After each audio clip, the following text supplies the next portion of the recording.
What's up, everybody? Chris Douglas here with Me Spirituality. And today, actually yesterday, I was talking to my teacher, Tanya Mosley, who's a great intuitive, and I got a cool idea that I ran across her, and we both thought it was an excellent starting point of blending spirituality and health and wellness, because I'm very spiritual, as you guys know, but I also have this plethora of a health and wellness background, as I was a registered nurse. I did adult HEMOC, I did pediatric liver transplant and kidney transplant and rehab. And then I went to NP school and I ended up dropping out and becoming an entrepreneur. So if you put all three of those together, I'm an entrepreneur, health and wellness based, who's spiritual. So I think there's a nice little medium ground here, as I am a Pisces, of exactly how I can blend all three of these together, which is another Pisces number 3, to really create something unique and novel. So I got the idea of health and wellness meets spirituality, but where to go from that? There's so many outlets. So the number one thing I thought everybody could relate to is medications, and what medications are from the health and wellness side as opposed to the spiritual path, and why you don't need medications. And I've seen both grounds here. And I've actually gone down a path of where I was on Adderall, Vyvanse, and Lexapro, and now I currently take nothing, and I actually feel better now, which is, some people would be like, no. And Lexapro you actually withdraw from when you stop taking it, but when I started this whole intuitive healer path, started taking Tanya's class, I couldn't afford my medication anymore, ironically, and then I got off of it and had no withdrawal symptoms, which is quite crazy. But Tanya said she hadn't, she had heard that before, especially with people who've been around her. So let's dive into medications real quick. And then I'll wrap it back to spirituality, because it's kind of tricky. I don't know exactly how I'm going to do this. But medications, so we take these things in order to solve a problem. So then let's say I'm having high blood pressure. So I take a blood pressure medication. Every day I'm taking that medication, I'm taking it with the intention to lower my blood pressure. Some of you guys might see where I'm going with this. So medications, before they're delivered to us in the public where we can get them after prescriptions, they're ran through endless studies.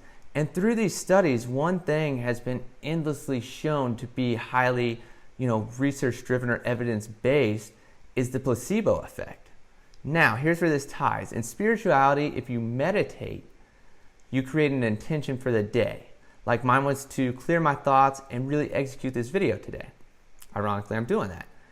But when you take a medication, on the other hand, like I said, you have this intention of, or it's ADHD medication. I'm taking this medication so I can focus. Now, how much intention did you just put behind that as opposed to meditation? But instead of taking something, you thought it, and your thoughts create your reality, which is endlessly proven as well.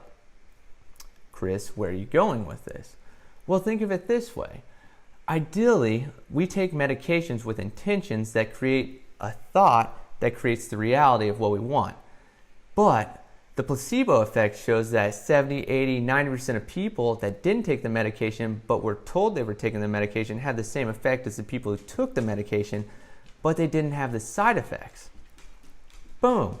So it's almost like my mind thinks maybe a medication creates an intention, and you're creating more action behind it by putting it in your mouth, swallowing it. Then you create your reality, but then you stop focusing on what you're solving, and then you start focusing on the side effects that you're given.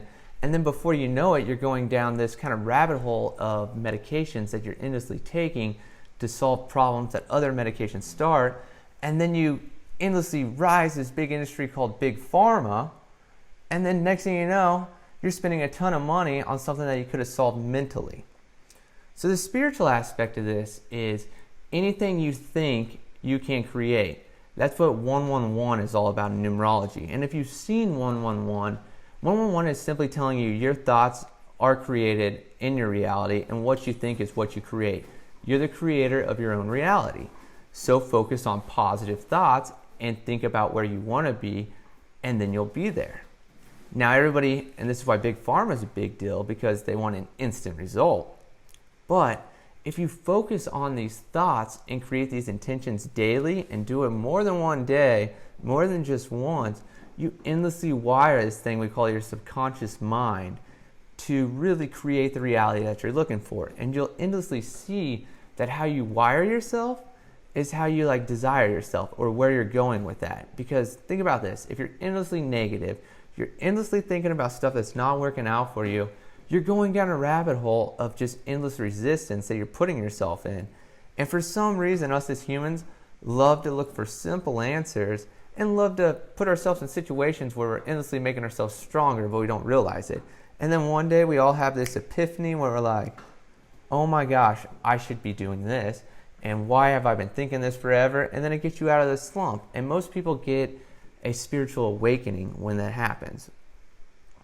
But to wrap this back to full circle, really focus on what medications you're taking, what intentions you really have with that medication, but also focus on, are the side effects more prominent than the actual medication, or what's all happening with that? Is this a problem that you could simply meditate on to get yourself over this obstacle and really grow yourself to a new level? Because I know I've personally done it, and it's been a fascinating journey. Although it hasn't been sunshine and rainbows the whole way, it's really taught me more about myself and more of what I can do with my mind to create everything in front of me.